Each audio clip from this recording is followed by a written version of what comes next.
The last scientific issue I want to discuss has to do with bioethics. Now, every so often I'll read in the newspaper something about a stem cell breakthrough. And what I'm always curious to do as I read through the entire article is what kind of stem cells are they talking about?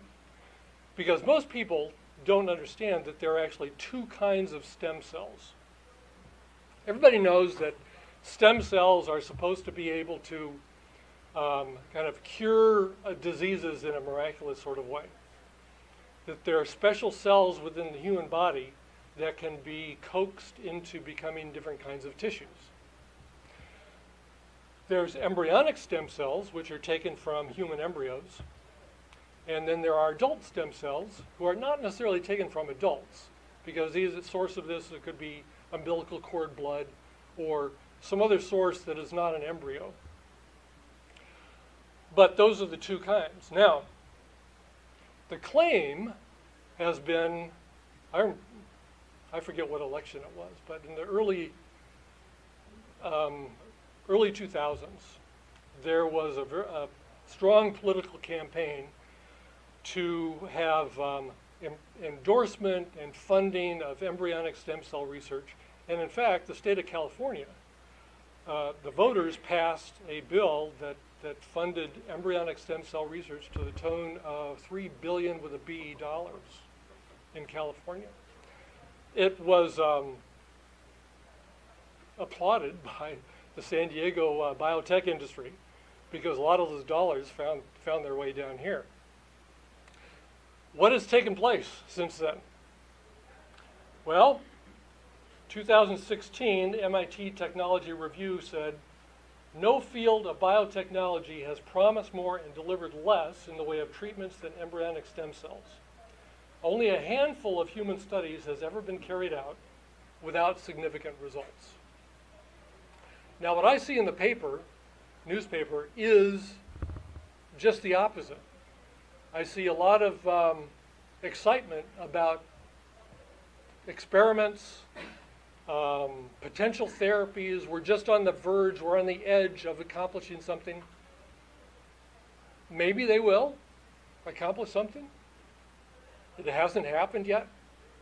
There are immense problems, technical problems, dealing with embryonic stem cells. But that research is still going. On the other hand, adult stem cells, for decades, have produced therapies. So when you hear stories about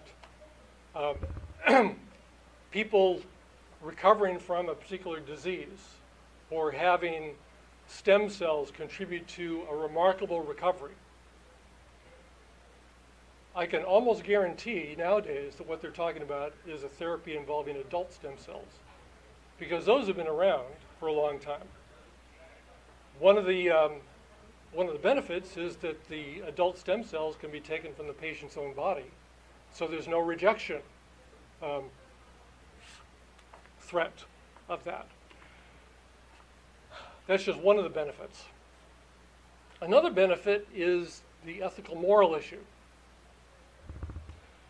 Now, this is where Christians are criticized, because if only we had free access to embryos to get the stem cells and do the kind of research that we want, if only we could have solved all these problems by now.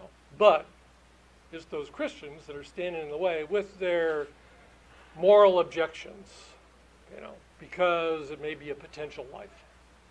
It's not a potential life. An embryo, a human embryo, is a human being. It just is. A new human being comes into existence at the moment of conception. This is a scientific fact. So this is why Christians have a problem with it, because in Genesis 9:6, it says that in the image of God, He created man. Human beings are created in the image of God and are therefore intrinsically valuable. Now, you may say, well, show me one of these embryology books.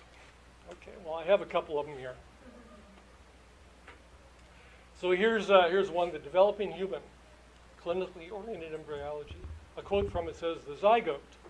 This cell results from the union of an oocyte and a sperm. A zygote is the beginning of a new human being. In other words, an embryo. Human development begins at fertilization.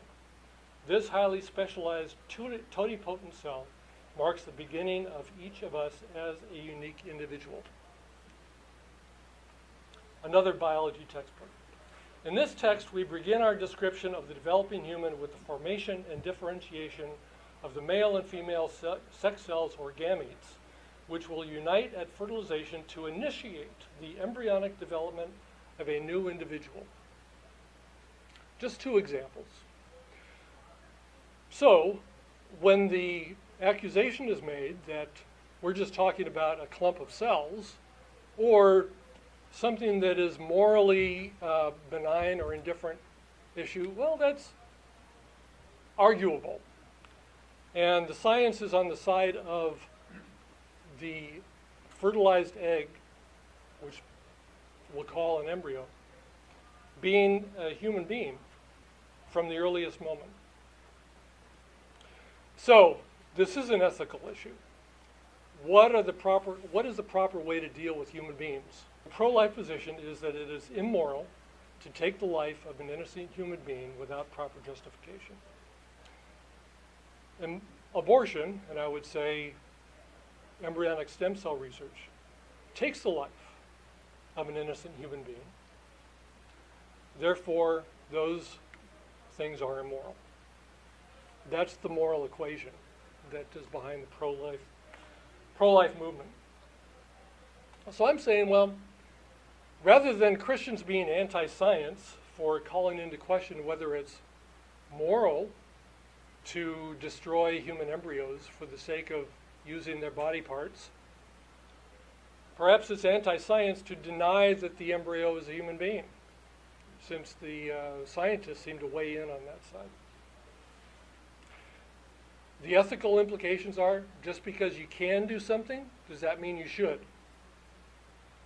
At a minimum, it's a legitimate moral discussion. We'll just take naturalism as a worldview. So naturalism is the idea that the only thing that exists are matter and energy and the laws of physics. It doesn't leave room for any kind of immaterial thing like a mind or a soul or a god or spiritual nature or spiritual beings. Thoughts are just chemicals in the brain. So in that world, there is no such thing as an objective moral law. Things just are. And so any discussion of morality is just a social discussion. Preferences, majority rule, rather than trying to identify something that is objectively true about the way things really are. It also proscribes certain answers. So if you're a naturalist, you're not allowed to get the kind of answer that would require an intelligent agent, an intelligent creator. Everything has to be explained by the laws of physics. So that's just an example. I think that you're talking about less of how a particular worldview confines you to a certain subset of answers that are allowed. Each of us starts with some presuppositions. And so what we want to do is see if there's freedom to test those presuppositions against the evidence.